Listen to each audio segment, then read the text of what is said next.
নমস্কার বন্ধুরা, আমি রত্না বোস। আমি তোমাদের সকলের কাছে নিয়ে এলাম ছোটদের জন্য খুব সহজেই যাতে তারা ক থেকে চন্দ্রবিন্দু পর্যন্ত খুব চটপট তাড়াতাড়ি শিখে নিতে পারে, তো সেটার জন্য অ্যাক্টিং করে দেখানো। তো আমি এর আগে একটা ভিডিওতে তোমাদেরকে ক থেকে দন্তেন্য পর্যন্ত অ্যাক্টিং করে দেখিয়েছিলাম। তো আজকে তোমাদের দেখাবো ক থেকে চন্দ্রবিন্দু পর্যন্ত অ্যাক্টিং। চলো দেখে নেওয়া যাক।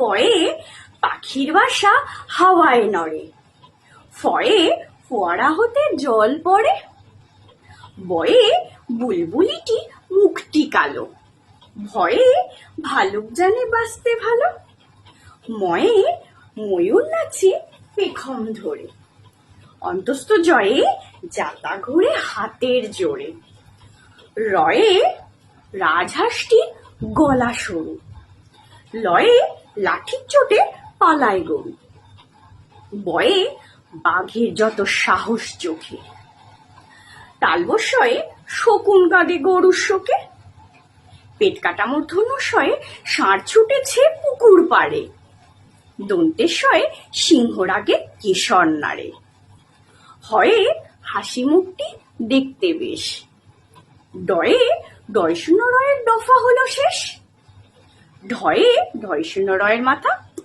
কামড়ে খায়, অন্তস্থ তাই বেঁচে যায়, খণ্ডত্বয়ে খণ্ডত্বই পুষির গায়ে, অনুস্বরে অনুস্বরটি ভেড়ার মাথায়, বিসর্গয়ে বিসর্গয়ের বুড়ো পেট, আর চন্দ্রবিন্দুতে চন্দ্রবিন্দুর মাথা হেট। তো বন্ধুরা, যদি ভিডিওটা ভালো লেগে থাকে অবশ্যই লাইক কমেন্ট শেয়ার করে দিও। নমস্কার।